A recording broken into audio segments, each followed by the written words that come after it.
आज आज बच्चों इस वीडियो में हम पुनः पदावली दूसरी पदावली कबीर की दूसरी पदावली आपको पढ़ाएंगे जो बहुत ही मुख्य है।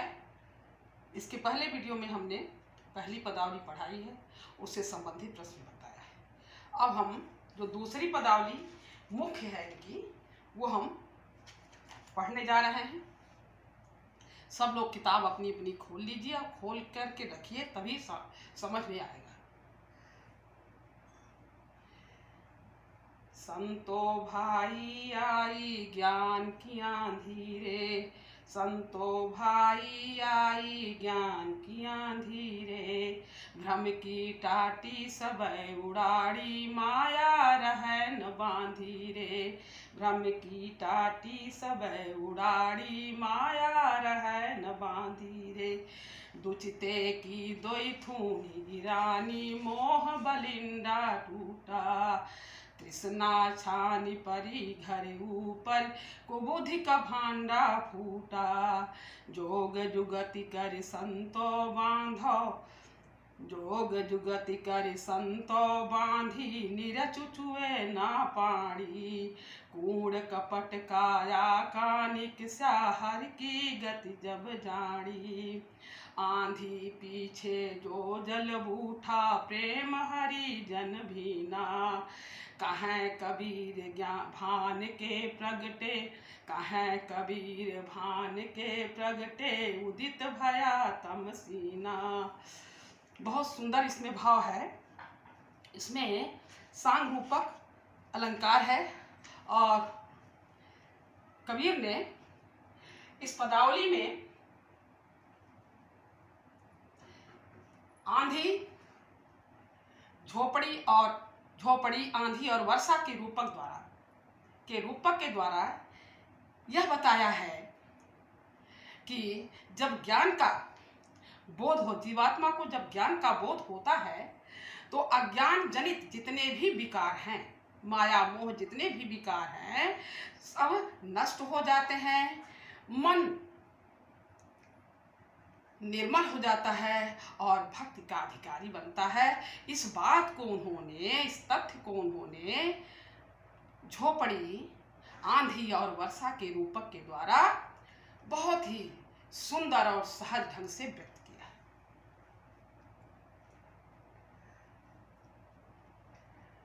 अब हम अर्थ शब्दार्थ है। आंधी ज्ञान की आंधी आई है, ज्ञान रूपी आंधी है, और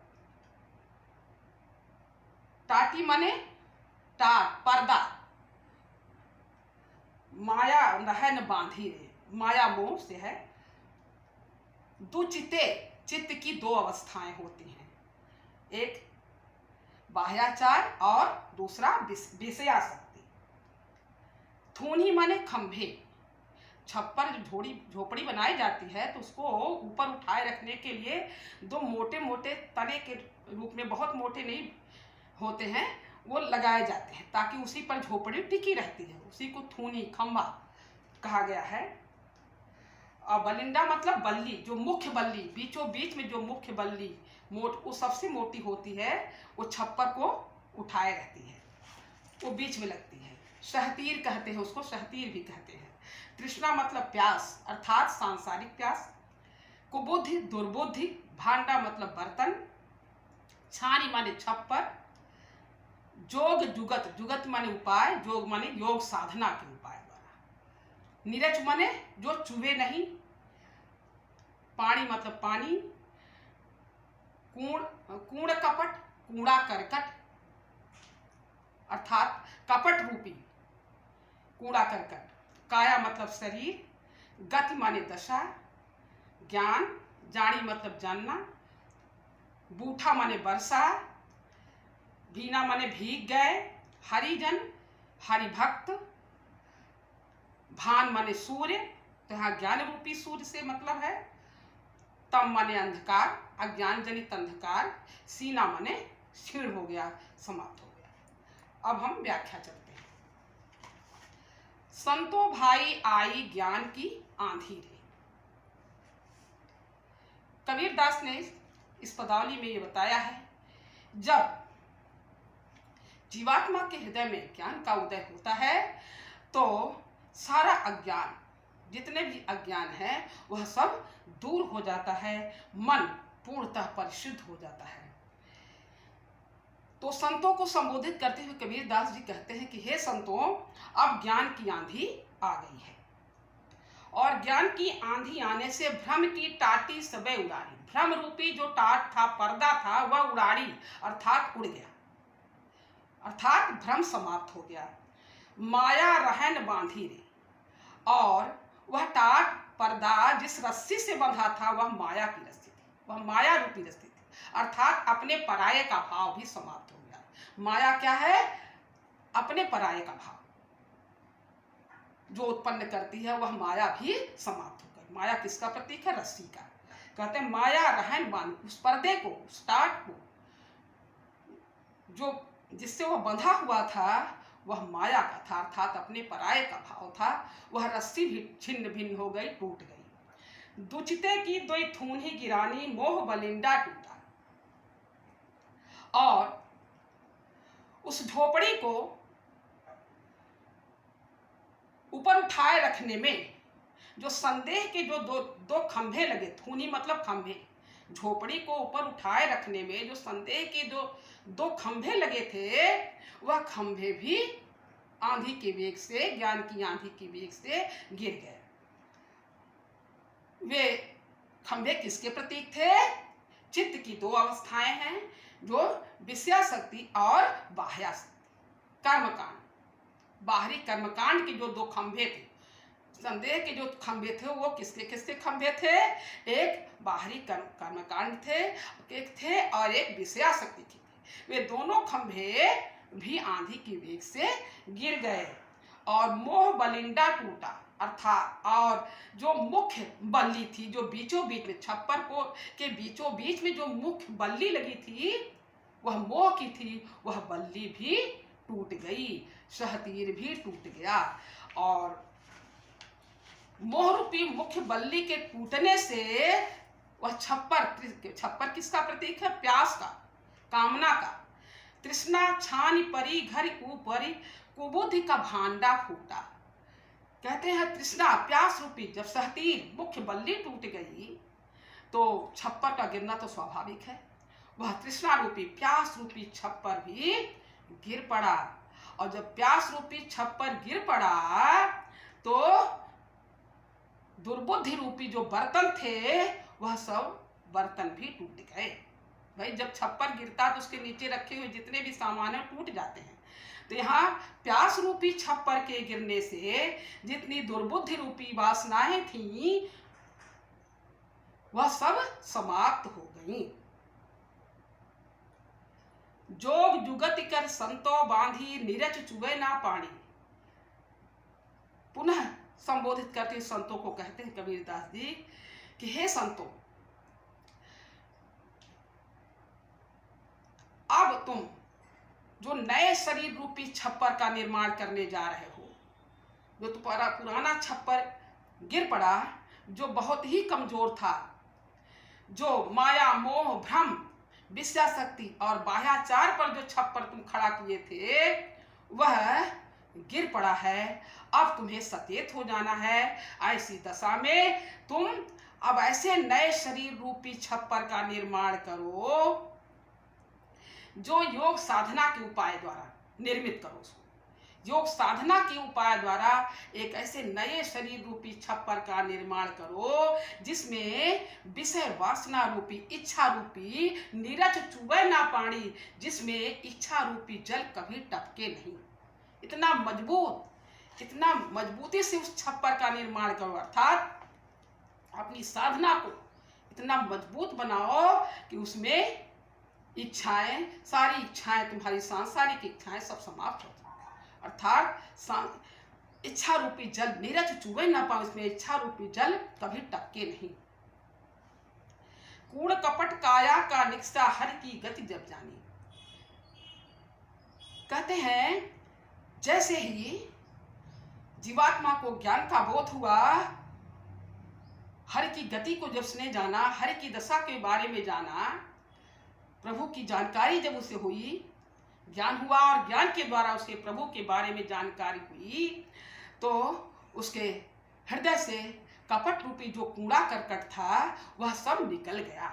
भाई आंधी आती है, बेग से आंधी आती है, सारे सड़क के जितने कूड़ा करकट होते हैं वह सब उड़ जाते हैं, सड़क एकदम साफ दिखाई देती है। उसी प्रकार से जीवात्मा को जब ज्ञान हुआ और ज्ञान के द्वारा उसने प्रभु की भक्ति को प्राप्त कर लिया, प्रभु की दशा को बारे में जान लिया, प्रभु के गुणानुवाद को समझ लिया, उनकी महिमा को जान लिया, तब उसके हृदय से सारा कपट रूपी जो कूड़ा करकट था वह समाप्त हो गया।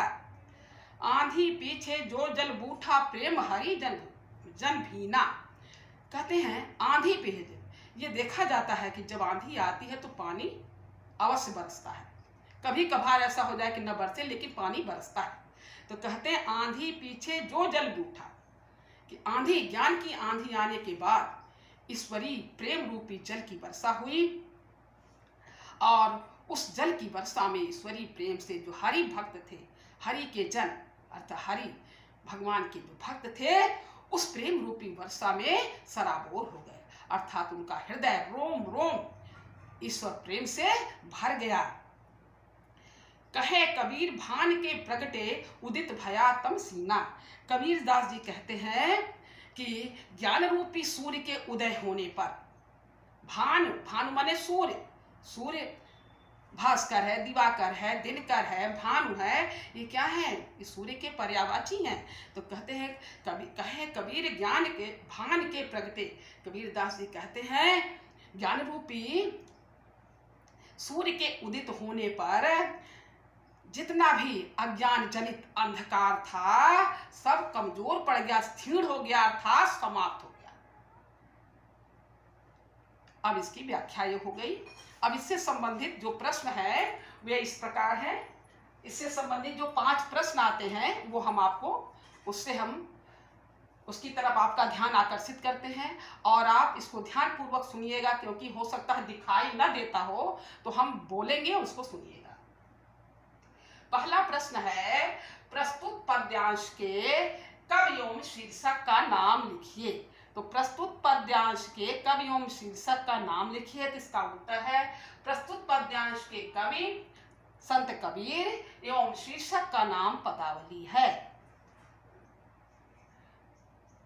दूसरा प्रश्न है, कबीर दास ने झोपड़ी, आंधी और वर्षा के रूपक द्वारा क्या स्पष्ट किया है? दूसरा प्रश्न है, कबीर दास ने झोपड़ी, आंधी और वर्षा के रूपक द्वारा क्या स्पष्ट किया है? इसका उत्तर यह है, कबीर दास ने झोपड़ी, आंधी और वर्षा के रूपक द्वारा यह स्पष्ट किया है कि ज्ञान की प्राप्ति होने पर अज्ञान जनित सारे विकार, माया मोह रूपी सारे विकार नष्ट हो जाते हैं, जीवात्मा और परमात्मा का साक्षात्कार हो जाता है। पुनः एक बार,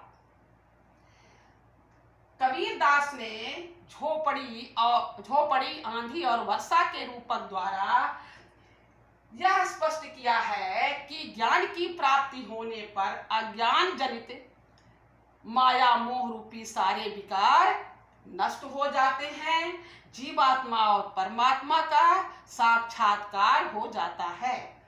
फिर अगला प्रश्न है, तीसरा है, दुचिते की दोई थूनी गिरानी, दुचिते की दोई थूनी का क्या अभिप्राय है? प्रश्न है, दुचिते की दोई थूनी का क्या अभिप्राय है? दुचिते की उत्तर है, दुचिते की दोई थूनी का अभिप्राय है बाह्याचार और विषयासक्ति रूपी 2 खंभे, ये चित्त की 2 अवस्थाएं हैं। इसका उत्तर है, दुचिते की दोई थूनी का अभिप्राय यह है बाह्याचार एवं विषयासक्ति रूपी 2 खंभे, ये चित्त की 2 अवस्थाएं हैं। अगला प्रश्न है, कबीर दास जी नए शरीर रूपी छप्पर का निर्माण किस उपाय के द्वारा कराना चाहते हैं? प्रश्न है, कबीरदास जी नए शरीर रूपी छप्पर का निर्माण किस उपाय के द्वारा करना चाहते हैं?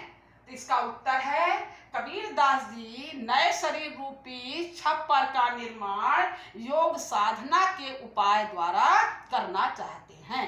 उत्तर है, पुनः उत्तर एक बार, कबीरदास जी नए शरीर रूपी छप्पर का निर्माण योग साधना के उपाय द्वारा करना चाहते हैं।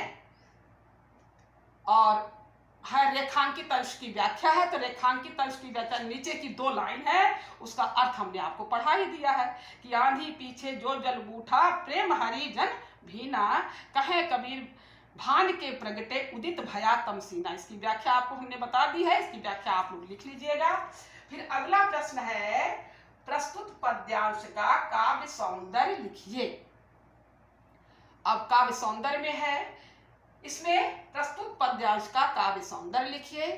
इसका अब इसमें रस क्या है, काव्य सौंदर्य कैसे लिखेंगे? एक तरफ आप ब्लू पेन से, एक तरफ ब्लैक से लिखेंगे, दूसरी तरफ ब्लू से लिखेंगे। एक तरफ ब्लैक पेन से रस लिखेंगे और ब्लू पेन से उसका कौन सा रस है उसको लिखेंगे। तो रस क्या है इसमें? शांत रस है।